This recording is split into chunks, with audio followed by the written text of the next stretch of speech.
Good afternoon, everyone. Welcome to this afternoon session at the LIAMforum 23. This will be a discussion about the role of government and industry. We're excited to have the chance to talk to everyone today, and whether or not it's virtually and from wherever you are in the world, thank you for joining us. I know all of the panelists here are grateful to the organizers of the LIAMforum for the chance to have a conversation here today. And hopefully that'll inspire and inform some of you. My name's Greg McNab. I'm a partner in the Toronto office with Dentons Canada. We're a large international law firm. My background's in engineering, so my fascination and most of my work revolves around science and technology and things in society that can change. And so that's part of why we're here today. The tagline is role of government and industry, but the sub-tagline is kind of shared vision and smart policies. And so that's what our panelists here today are hopefully going to be able to all talk about. We've had some discussions ahead of the call today, and so I know the combination of people we have here in the virtual room from both sides, from the government side and from the industry side, will have some good contributions for us here today. And so that we don't take up too much time with introductions, what I would suggest to people who want more detail on the detailed background for each of the speakers, feel free to just look us all up on the forum's website. But I am going to go quickly around the table and or the virtual table and give everybody just a 30-second introduction of their name and organization, and then we'll be able to jump into some of the discussions that we talked about. So I'll start with Kimberly, because you're to my immediate left. Over to you. Thanks, Greg, and thanks to everybody who's tuned in today. So my name is Kimberly Lavoie. I am the Assistant Deputy Minister of Nokwewash at Natural Resources Canada. So that is our Indigenous and regulatory sector. And, you know, the path to get here was absolutely not linear in any way, shape, or form. I started out working in criminal justice and thought that was where I was going to spend my entire career.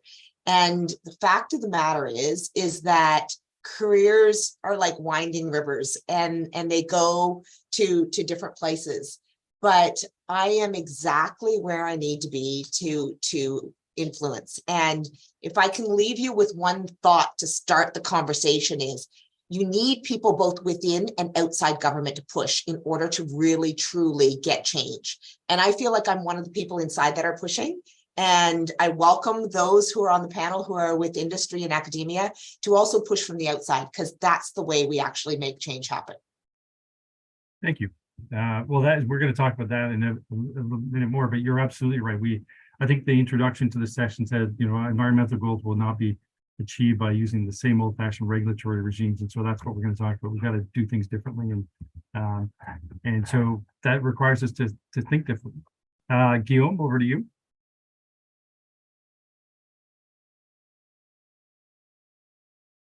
I'm sorry to be the first one to say that. There you go. I had to unmute me. I'm sorry. So like you know, I said everything once, tell it again. My name is Guillaume de Vesvrotte. I co-founded and I'm running a consultancy called We Don't Need Roads. For those who want to know, that comes from Back to the Future. It's the very last sentence of the very first movie. We are an implementation and climate plan acceleration. We work with more than 90 global groups now on the acceleration actually of their climate strategy and action plans and roadmap. We build what we call commando teams, and we inject them everywhere in the value chains. And we are able to help companies do by 2028 what they had designed for 2050, basically. And I think the main reason for my presence here today is that we collaborate a lot with the lawmakers, actually, and we are based in Europe, so we are really close to actually the teams of Pascal Canfin in Brussels and those who are working with the Green Deal and the CSRD legislation. And we are also working with many companies in the US, working on the new SEC rules that are actually taken out of an observation, fine observation of the CSRD rules in Europe. And we know that in China, some other rules are coming out in the next months, say years. And it's the first time in recent history that laws have been that fast and that bold, because the actual emergency is spreading everywhere. And so yeah, basically, I think that's what I'm going to say today.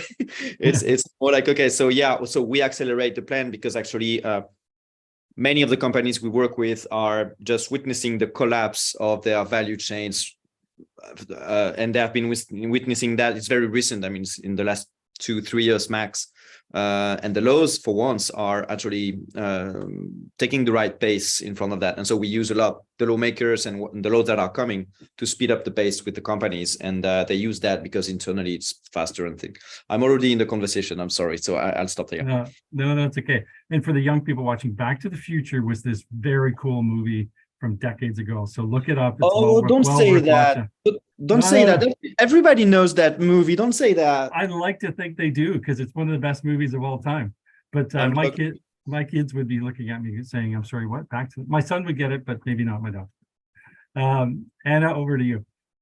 Hopefully you've got or if you're still in the same interesting place you were the last time we talked, that's a great start. Yes, thank you so much. So thank you for the invitation. Great to be here. And my name is Anna Elizabeth Bastida. I am an associate professor at the Center for Energy, Petroleum, and Policy at the Energy, Environment, and Society Division at the University of Dundee. And so probably my message, just to summarize, so what I do and what it is my passion, it is contributing to change, and I can trace back that to my origins so where I come from in Argentina and all my journey back here to the UK. And in terms of my work, I work in academia. But I write, I teach, I engage with partners in academia, in lawyers networks, and so the interest is in supporting the role of law in achieving change, in achieving better outcomes for nature, for people, for yes, and in a way that it is in a collaborative way between different partners. So yeah, so that is just to start with. So the role of academia in bringing change and supporting the role of law in that journey. Fantastic. Brett, over to you. As probably the most exciting person on the panel with the most disruptive change in their life recently. In a good way, yes, all in a good way. You're referring to my 3-week-old child, I assume. Yes. Yeah. So look, thanks everyone. Thanks, Greg, for the introduction. Brett Wallington. I'm talking to you out of Johannesburg, South Africa at the moment. Yeah, look, I mean, I'm a founder and managing director of Paragon Impact. We're a tech-enabled consulting firm looking at really trying to provide businesses with a grading, if everyone knows around ESG gradings, but what we do is perform gradings around SDGs, so the Sustainable Development Goals. So what's your real impact? Not how you're managing risk and policies, but what's the real impact of that and the true implementation of those. It's been quite a journey to get you. I think Kimberly said it really nicely in terms of the winding river. I've come from trying to be a professional sportsman, where I spent some time in the UK as a sort of professional cricketer, which didn't quite work out for me. A lot of those in Canada and America won't quite know too much about cricket, but it's a better version of baseball, really. And then yeah, look, and then ended up being a safari guide for many years. That's always what I wanted to be. I love being out in the bush and contributing to conservation. And I suppose, you know, where I'm coming from, a lot of this, and I suppose the discussion for me is, you know, I've been in the conservation world and seeing what real impact looks like on the ground, dealing with rural communities across Africa. I've traveled, you know, into 10, 11, 12 different African countries, and seeing what real impact looks like there before he ended up in one of the largest banks in Africa called Standard Bank, where I headed up sustainability. And there was really much, and again, I'm not giving a lot of the detail because the journey of getting from a sportsman to being a safari guide and then end up in banking was as weird for me as it is to hear now. But really what I was able to see is a complete mismatch of what corporate was seeing, and in fact also how government regulation was being implemented and how those companies were using it or abusing it, and what that really looked like on the ground and who was really benefiting from those. And so for me, my whole sort of what I'm trying to achieve now with Paragon is we're trying to close that gap. And so I'll leave it there, but I think there's a huge opportunity that we've, as this next era of sustainability, I think as I don't know I always get your name wrong, Guillaume. I don't want to say I won't say it correctly, but I think the pace that's starting to happen, we know we need to do things and do things better and do things differently. Otherwise, you should have more of the same. Fantastic. And then Gail, to close out the introductions. Sure. So Gail Haarsma here. I'm currently senior advisor. I was responsible and worked on the 5 federal sustainable development strategies that the government of Canada has put out since 2009. And so it has been my passion in my later years of my career, but very much like Kimberly, it has been a meandering road and not a straight line. And, when we were talking as a group earlier, we talked about what did our 18-year-old self think about what we were going to do. And my 18-year-old self boarded a plane for the first time and flew from a small mining town in northern Quebec to the big city of Ottawa, the capital of Canada, to go to school in journalism. And so over the years, I worked in communications. I moved out of for the government at Natural Resources for 11 years, and then moved out of government and worked in the private sector for almost 18 years, and then came back to my home as a public servant, feeling I had a lot to offer, and joined the Federal Sustainable Development Strategy Group in the Sustainable Development Office at Environment and Climate Change Canada. So that's my meandering way of saying that I'm very passionate about this particular strategy. It sets goals and targets for the government of Canada around sustainable development. And so, we always say what gets measured gets done. And so perhaps, the strategy and its progress report sheds a bit of a light on whether we're doing well or not doing well against some pretty major goals and targets around sustainable development. So that's me. Fantastic. Thank you very much. I think we've all touched on it, not only in our remarks or our conversation before, but in our introductory remarks now, the concepts that we need to figure out ways to change things faster. And indirectly, I think that comes back to involving young people on so many levels. So just obviously getting them involved from a technical like building block sense, but also having the passion to kind of take the lead on changing kind of what we have as goals as a society. But the pace at which things are changing is I don't know if I go so far as to say it's exponential, but it is increased rapidly in the last couple of years. So I used to do a lot of work in the climate change space, and so one of the highlights / downtimes of my career was I've only ever gotten to speak at a COP once, but it was to be on a panel and talk about why Canada had failed to meet its Kyoto objectives. So I got to be on a panel at COP, but all I was doing was apologizing for Canada. And so fast forward to now, we've got this upside down world where we have had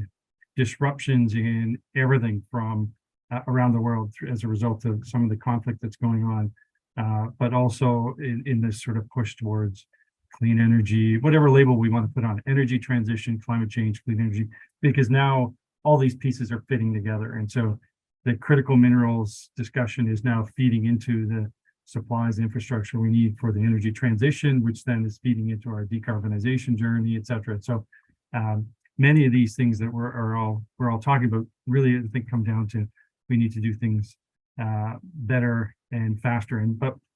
So that's all easy to say, and we've all been around long enough to know that you can be the only one in the room, but when you think you've got the right answer and you've got the one thing that needs to be done, and why won't everybody else listen to me? But so I think I think we probably have all figured out over the years that the way to get to have these things change faster is to have that shared vision. So we have to, if everybody is sitting at the table with different objectives, then we're just not all going to get there. But I do think for whatever label we want to put on it, we are in a time when we do have that kind of shared vision. So there is this commonality. It's not exclusive. So as we've talked about, there's outliers in this kind of where are we going as a society and what are we doing? Not everybody's going to be on the same path, but I do think there is a large percentage of our organizations are kind of going in that same direction. So we can talk. They are forced to. I'm sorry, I didn't want to interrupt you. No. Well, it's funny. I was just about to say to you. So Guillaume, maybe like because you talked about being kind of disrupting and getting in the chain. Maybe you could start with an example of like what have you worked on? I know you can't talk about specific names, but a type of disruption that you've been involved in lately that's the kind of thing. I have hundreds, but but what I wanted to say first is I've been advising companies on sustainability for 20 years. So I've done that when nobody was really interested in that field in the business area. I mean, it was really, for the UN or for some poetry, but whatever. It was more a communication topic, and then along the years, it became more and more strategic, more and more important in the excoms and the boards of director and all the organizations. The thing is, for 20 years, we have been doing sustainability, and then I promise I have some examples, but we have been doing sustainability like where it was all about, okay, how do you hurt less the planet or the people? It was really about, okay, how do you lower your footprint? How do you showcase, so you measure and you show that your carbon footprint is lowering, you're a better person when speaking about biodiversity or water scarcity or that kind of thing. And so it's all about, okay, I'm less harmful than before. I'm less harmful than my friend here that is doing the same product as me, but less good, etc., etc. What is very new, I was speaking about maybe the last 2-3 years, is that climate change is accelerating at an unprecedented pace. And so the very value chains and the very supply chains are actually endangered. And so now when we work on accelerating the climate plans, why is my company working now? And why is there a place for such a company right now? It's because actually now they have business problems. And so it is still about, lowering your footprints, but now it's also about lowering the risks on your business. It's the investor saying, yeah, you are becoming a risk to me because you're not sustainable enough. And actually, I don't know what you're going to become. It's about the consumer saying, yeah, actually, you are just threatening the value chain of food, of drinkable water, of that kind of thing. So this is where we are now. And the example I could give you is we work a lot on cosmetics. The first domains we work on in the space industry, in the energy industry, but the main activity we have is on consumer goods industries. So food, textile, cosmetics, and that kind of things, fast moving goods, right? When you're in cosmetics and you're, let's say, a very famous and huge French cosmetic brand with some factories in the US, and you are producing lipstick in the US, 60% of the lipstick formulas are made with water. The price of water has risen by 60% in the US in the last 5 years. So you have a huge business problem. When you're in the textile industry and you rely on a massive value chain in India, last month of August, 30 days ago, India encountered, I think it's 5 heat waves, 5 killer heat waves, more than 55 degrees, right? So with that kind of heat waves, people don't walk out of the home. They just don't go to the factory. They don't work. So the factories you rely on that were working 7 days a week, 24 hours a day, they just stop like 2, 3, 4 days a week. And then your supply chain is dead. And so they lost tens of millions of euros. In Europe, many brands have had major financial problems due to that kind of things. So now sustainability is still, well, we still need to be kind to the dolphins and the trees and the children of the future and that kind of things. And I built 5 companies in sustainability, so I'm really believing in that, right? But now the actual reason is, and then I'm coming to the laws and the lawmakers, the actual reason is that actually the very economy, the very companies, the very value chains, the very value creation is in danger. And so this is making every company moving much faster. And so now 3 to 4 years ago, when we were saying, yeah, you know what you envisioned for 2050, nobody gives a shit. You need to do that by in the next 5 to 10 years max, tops. When you say I'll be net zero by 2050, you're just ridiculous. Nobody is going to believe and follow you. Well, of course, it's in French we say I'm selling my church, but well, still. Now they are coming back. They are more like, huge food and textile industry companies coming to us like, okay, so how can we speed it up? Because it's a fucking emergency, because we don't have, the thing. Sorry for the F word. And so now they go to the lawmakers. And so now the lobbyists, I see that in Europe, but I see that more and more, for instance, in the US. Companies and companies alliances and sector alliances are coming to the lawmakers saying, yeah, help us bring the laws to the reality, bring the laws to the vote. We need to have tougher laws because it's going to speed up the way we speak about that internally, the way we explain to our shareholders that we need to do that.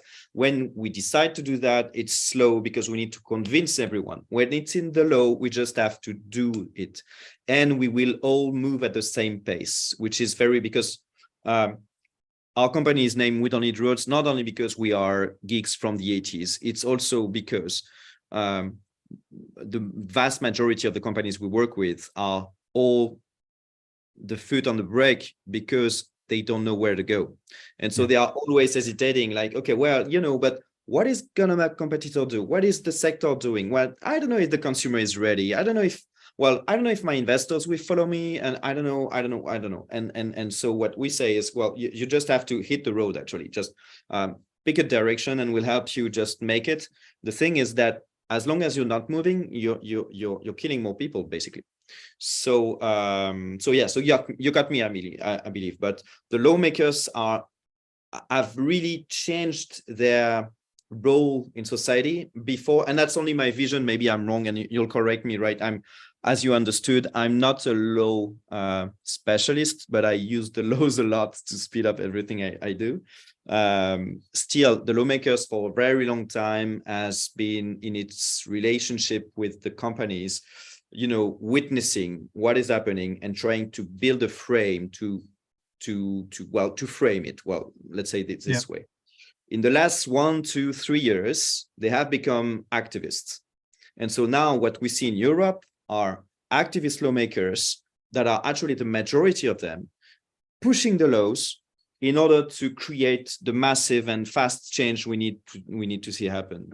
And before, a few years back, and I'm not naive, they are still existing, these ones, but they are not the majority now. A few years back, every single lobbyist working for any economic sector was always, pushing back, trying to slow everything down. That's right. Now it's not the case any longer. Now we have very powerful lobbyists from very powerful sector of activities, and especially the fast-moving consumer goods, actively lobbying to speed up the pace of these laws, because these laws are what make a whole sector move at the same pace, and they are creating, scale cost economies. I don't know how to say. Economies of scale. Yeah, economies at scale. And because they don't fear the competition, because they all have to do the same thing. And internally, when you have 1,000 employees and directors to make move forward, well, it's very easy because, well, we have to do it. No question. We have to do it. And et cetera, et cetera. Okay, I made my point, but that was my piece on that. No, but it was a good one, because you're right. We have flipped from so companies being definitely anti-change to now, and I'll even, so some of the bigger ones are seeing it as a competitive advantage. So if they can compete at a level, a universal level, they're ahead of they can then advertise that, hey, we're compliant with this, this, and this. Don't buy from anybody else because we're better than them as well. So now we've had that's the industry. Industry is now coming on side as part of that shared vision discussion, which is a nice change to have. But Kimberly, so over on the other side of that, so from the government side, what have you seen? And Gail, I'm going to ask you the same question in a second, but from the government side, internally, what have you seen over the last few years in terms of the desire to cooperate more with industry to get things done? So I would say that, government too is seized with the urgency.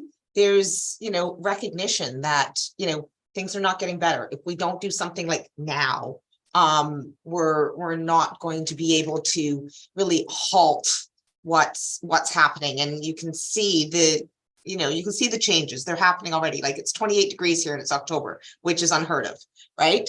And so there's a number of things that the Canadian government is doing, but this is not just a uniquely Canadian problem, right? Like this is a global issue. And so this is not just, well, if Canada fixes his own house, life will be good.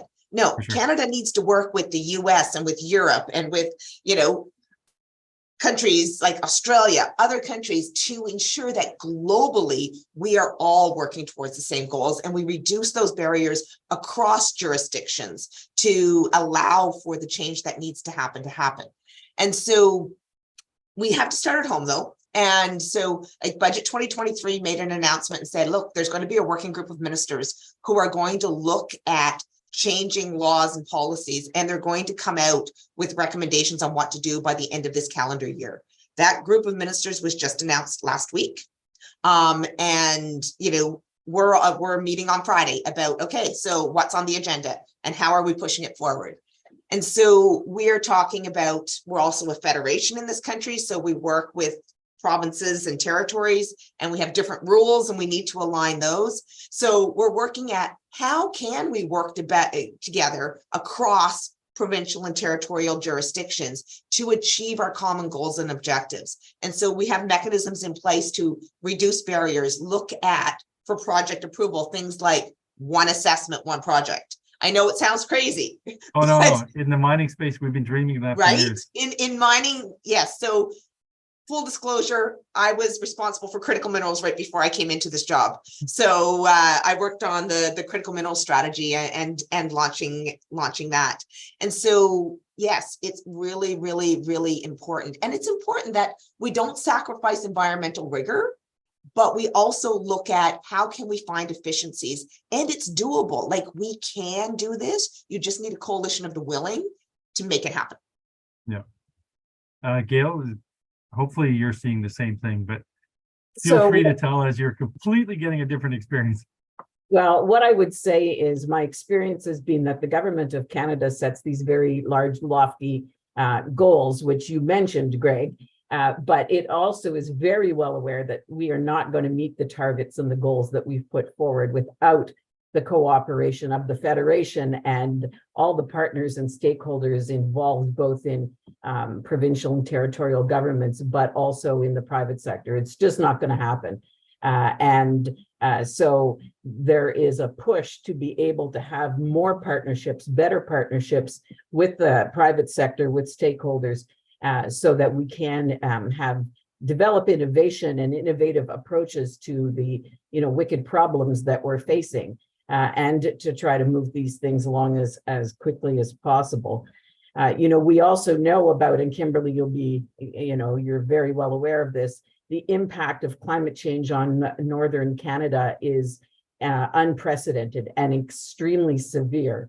And so it is it's necessary for us to not only make legislation and set rules, but to listen to the people who are living this, whom perhaps their voices haven't been as strong in the past, and listen to what their lived experience is, so that when we do set those legislative parameters, that we're taking into account that real life experience and make the best laws, not just laws, but the best laws that will serve everyone.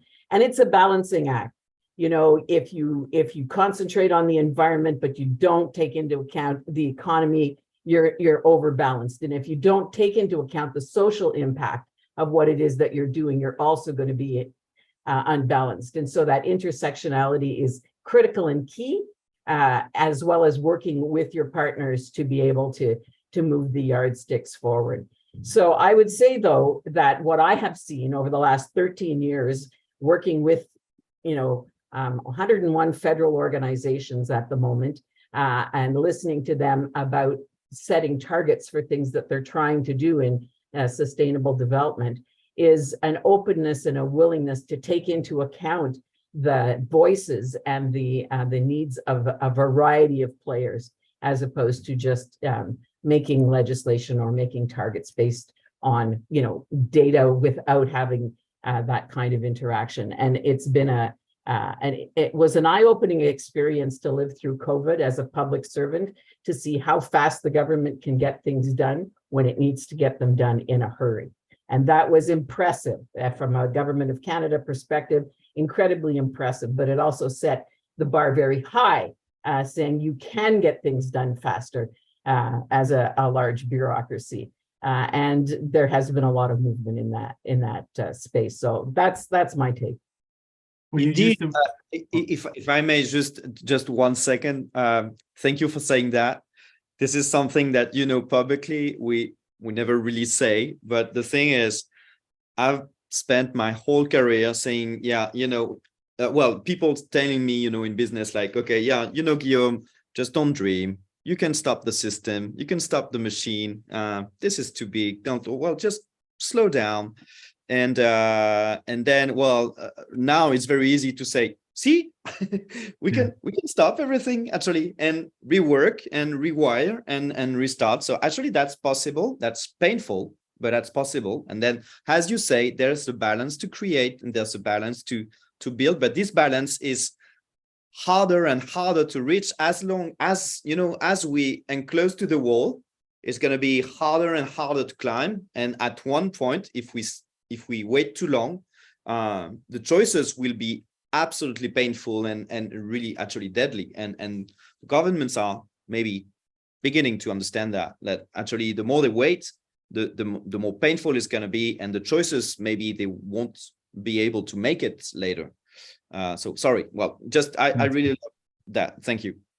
Well, so Gail, you used the word stakeholder, which is, when I look back, so 20 years ago, when you were looking at things like the impact of environmental laws, etc., it was very like there was boxes. So you were either, for example, if a company had either shareholders, they had directors, they had the government that gave it its license, and very little else that they had to answer to. But now the concept of stakeholders, you have, and it's not just companies, it's governments, it's we have this responsibility to consider the views of people that have no legal right to provide any input, but somehow we've evolved to a society where they do. And so getting consensus on agreements and policies and everything else has now become much more complicated, because now we have input from all these different stakeholders that we didn't have, say, 10 years ago. But one of those stakeholders is young people. And so, Anna, you're probably the one that's most connected to this group as an educator involved in the current system. Like, you must be seeing that too, like just a desire from younger people to be involved in these discussions that we're talking about now. It's no longer, you left decisions about climate and the future to your parents and your teachers. Now young people want to be more involved in that discussion. But how are you engaging with them? Are you getting that kind of discussion going on? Yes, absolutely. I think that yes, and I think it is. I think young people are very well positioned to contribute. It is the skills with that open mind. So many of us have to learn skills. So skills of collaboration, and so to learn different perspectives. We come from a different. So I was in my late 20s or 20s. So it was a different world. So there are there was curiosity that in many cases brought me to to learn different experiences, to learn different perspectives. But we had to learn many skills that young people already have them, and that are needed in to accelerate change, to make change, to change, and to accelerate change.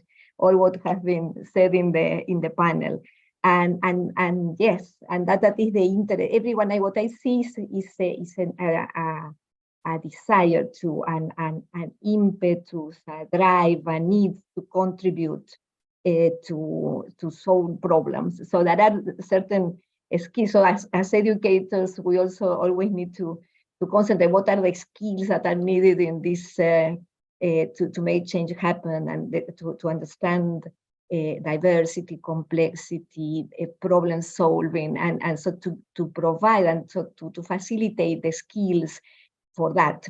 What I wanted to say as well, so on top of what we have been so drawing on the discussions so far, is that I have also seen a tremendous change during the time of my career as well. And so, for example, in the mining sector, relations where host country or host government, the government of the country producing minerals, and the industry, the company. So it was this type of a relation. It was two actors in a way in that relation. What we see, and on the other side of the value chain, you wouldn't see them in the discussion. So the final consumers that Guillaume was talking about, I think now we are talking. When we talk about sustainability, sustainable development, what it means in the minerals sector, so we don't need to even explain why is it important. And we used to have the conversation. We needed to explain this. So it's not. It is a given. It is so what it is a paradigm in which we all need to. We are working and all need to contribute, and we are all working towards common goals. And there is a methodology, as Gail was saying, a structure, a methodology, a structure to do that. So it is a completely different model. It is from that relationship between two actors, host governments and the company. So now you have an ecosystem of actors that are looking at that relationship. It is not just the industry, the mining company, but it is also the final consumer, the car makers, so the refineries, the downstream processors. They are all interested in what is happening, how minerals are extracted, for example, what is that relationship. And so it is not only the host government, but the home government of the company, that it is also included, that it also has a stake in the results and the way minerals are produced. So I think that they say it has been over a few years, over many issues that we were discussing for a very long time. So they are happening, and the ecosystem of factors it has expanded. The ways that we are working is changing, and young people has a key, crucial contribution in making these changes happen and catalyzing these changes. And what I see in my role as an educator, it is this interest. It is our role to provide and to facilitate the skills and the discussions for that to happen. Well, you're right. There's now see, for young people, and I've got two younger. Well, they're in their 20s now. But so my children, whenever I have these discussions with them, I say the good and the bad is you're now part of the discussion. So kids. So now we want your opinions, we want your engagement, we want you to be part of it. We want you to get an education in a role that will help some of these changes happen.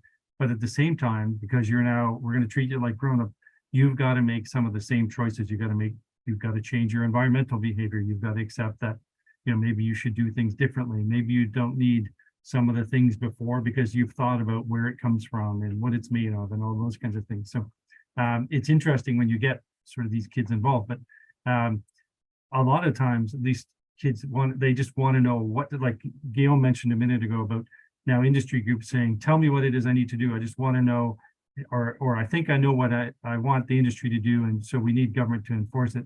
And young people are a bit that way. Some of them just want to know what it is they want to do collectively. And so, Brett, I think that's where you've come in with your work with the SDGs and actually focusing on measuring what people are actually doing or what they should be doing. And so, because I think we're past the stage of, like 20 years ago, we started talking about, and whether or not it was climate or environment or whatever, we started talking about like, what should we do? Oh, let's sit around and we'll talk.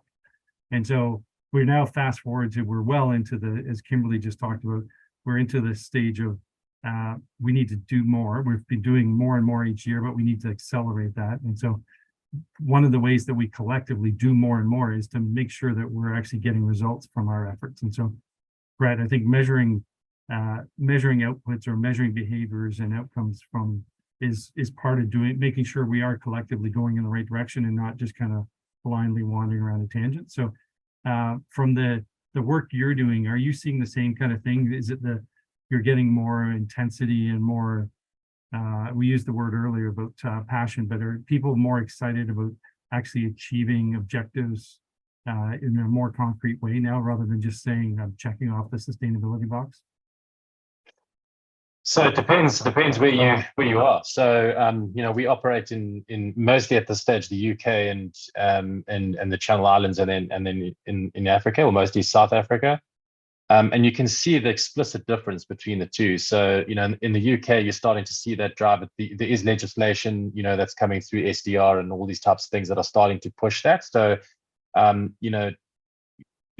board members, everyone else from that down to the youth, you're realizing this is something you have to do, and the youth are doing it not because it's legislation, but because this is our future. So, you've got to start doing it. So I think from that perspective, we're seeing it that, no longer just kind of the tick box approach isn't good enough. What we've been doing before is just kind of disclosure. So, it's almost like, coming from the banking sector, you always talk about the banking sector is one of the most highly regulated environments. Just look what happened in 2008, 2009.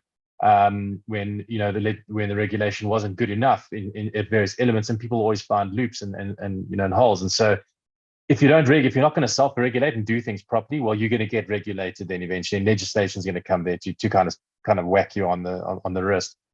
I think so. What I'm finding now is the challenge that it's great to see this regulation or the legislation that's starting to come through, which has already been mentioned in European context, UK, what you're seeing in the States and obviously in Canada. But what you're finding then in the African context, which often gets forgotten, is that what we're sitting in is yes, we're also sitting in a hugely environmental problem, but our biggest issue is social. If we can't solve for the social inequalities, I can tell you right now, no one's going to care about the carbon footprint tomorrow, because they need to put food on the table. So if it means burning down a forest to be able to put food on the plate for their family, that's what they're going to do.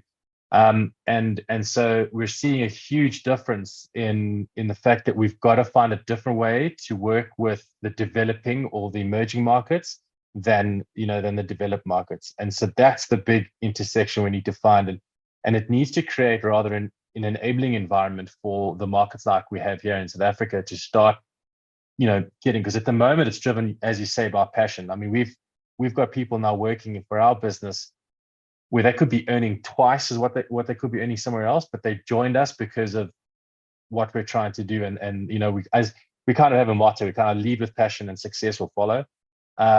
And that's what they believe in with us. And so I don't know if I'm answering the question correctly in a way, but it's kind of like, well, there's two different angles we've got to take. And I think what the emerging markets need is a better enabling environment coming from the US, UK, and everyone to support these African countries. At the moment, we're sitting in places where in certain provinces we have 68% unemployment.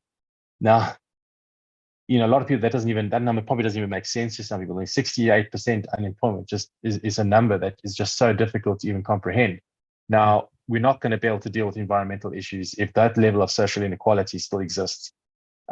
So we've got what, and in the South African scenario, if I can use that as another one, you've got a government.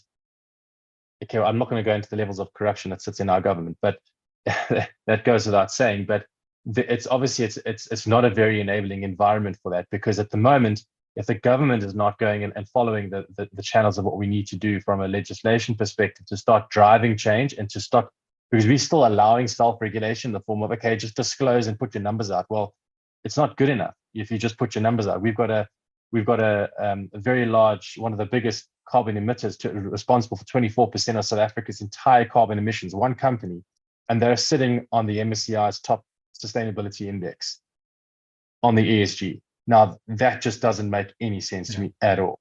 But because it's driven by disclosure and it's driven by policy, not by real impact. So that's kind of my last little thing. And that's what hence why what we're trying to solve was that we got to measure what's the real impact. What's the outcome of that? You've got a policy that's 5 years old. You've implemented 1% of it. You said you'd implement 30% of it by 2022. You've implemented 1%. Now, where's the repercussions for that? So I'm getting passionate about that. So I'm going to stop there because I'm driven, yeah. No, but you're right. That's part of what we talked about at the beginning, is to say less talk and more actual accountability and sort of alignment of goals and actual results. And so that's a bad result. It's something, it's good that we talk about it, but that's a bad result for this sort of group as an example of kind of one direction in which things are happening. And so it's one of the questions we got was, when the machinery of government is seized with a sense of urgency, does it actually become more open to innovation?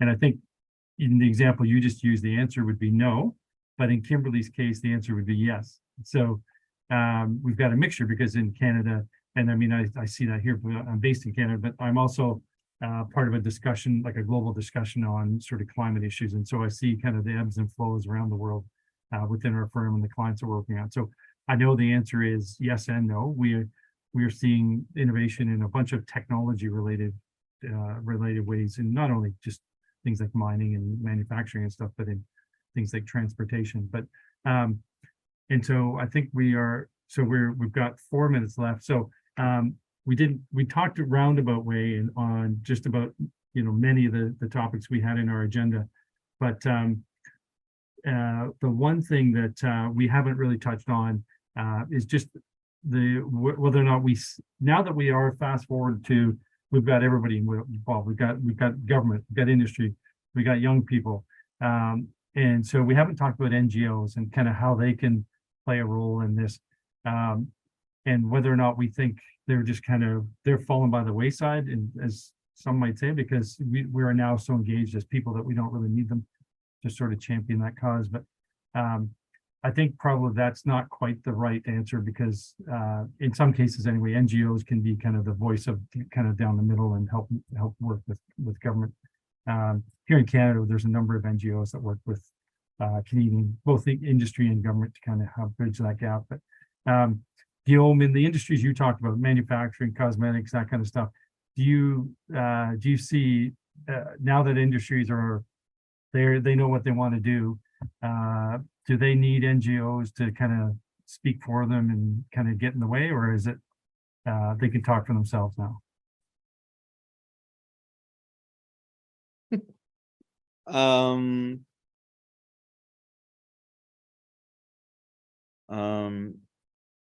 Let's say that's this way. I think, well, every situation is different, and it's always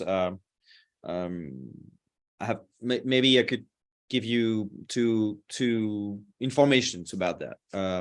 First, amongst the best experts of any supply chain, any value chain, you find a lot of them inside the NGOs, because they are the very guys who actually, raise the flag on the problems that there could be. So many of the companies we work with actually collaborate with the NGOs.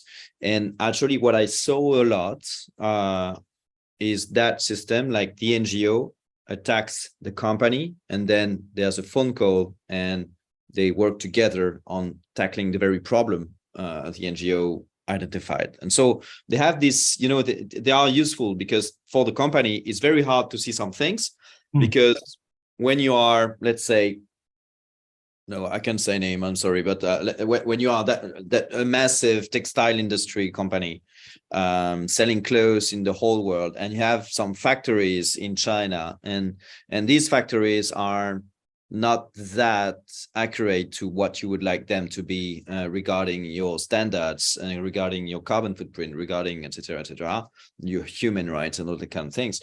The problem is that when you come, you're the big client, and so you will see only the bright side of the whole thing.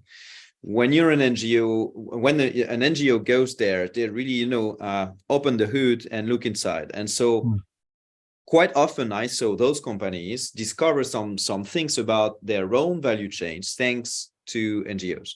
So that's one thing. They collaborate also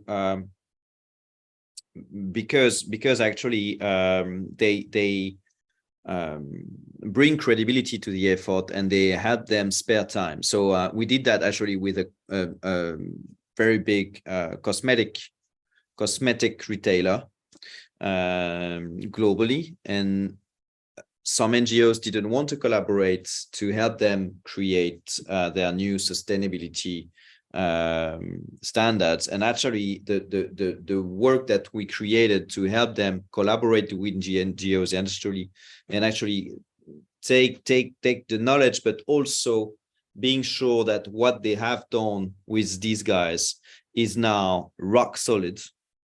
It's also a value that the NGOs bring to the companies, that because actually the company, the two things they don't want is not knowing and making mistake, but also taking the wrong direction and having problems later. Also, one third thing, and I'll stop with that, but in the last 3 years, more than 20 new regulations on greenwashing have been voted in the US, in Europe, in Asia, in South Africa. So I have and this is only what we see, because a lot is in preparation. Greenwashing was also only a concept like 10 years ago. It was only like, it's not good, it's something. Now it's really precisely defined and things. NGOs are helping companies now just to say, here you will have problem because we're going to attack you on that. And so what I see now is they don't even attack. They just say, we're going to attack on that. Okay, right, let's correct it. And so actually there is a massive collaboration behind the scene. Sometimes it's coming in front of the scene, like what you saw with Adidas and Parley for the ocean plastics, for instance, a few years ago. So that absolutely can happen, but the most interesting thing is behind the scene, because actually everyone is with the lawmakers and with everyone. Everyone is starting to work actually together because there's an emergency. So that's what I can say. But so it's more a partner than a problem. It has been like more a fight for years, but now it's really I see a majority of collaboration. Oh, that's fantastic. That's an evolution then of the role of NGOs. It used to be very confrontational, at least that's what we saw. But it's also, well, here we speak about, natural resources sector and all the mining industry and energy industry and things. And so these are specific industries because they are at the very source of every supply chain on the planet, every value chain on the planet. And at the same time, there is a very bad understanding from the general public of these industries. They are not facing the public, right? They are not on shelf in the retailer. So the NGOs can become, and that's a personal view, but the NGOs can become actually this interface and say, okay, so we know about the whole value chain, and actually here in the mining industry, here we collaborate because you see it's vetted and we know that things are going good, and actually a lot of labels are coming from the NGOs, but this is not vetted, and these guys are not working well. But they are, when you do a yogurt or a shoe, you have the yogurt and the shoe. For the mining industry, you don't just have to believe people. And so actually the NGOs in that kind of the industries, like space industry too, like the automotive industry, heavy industries, the NGOs are like the one you believe. And so I saw that a lot in the marketing of these industries. Just saying. I'm going to stop that because I just saw the time, and I think I'm just, eating the time of the next session.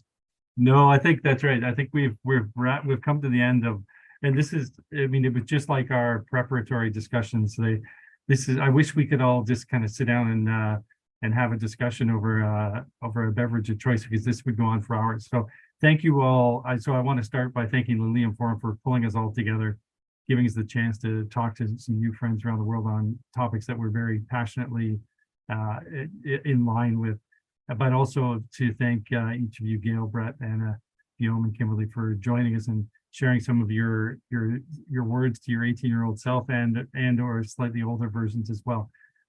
It's been great getting to know a little bit more about each of your practices and what we're doing, and hopefully we all get to engage together on this kind of collective effort to make things better, both at the government level and at the industry level. So thank you very much, everyone, and please join the next session.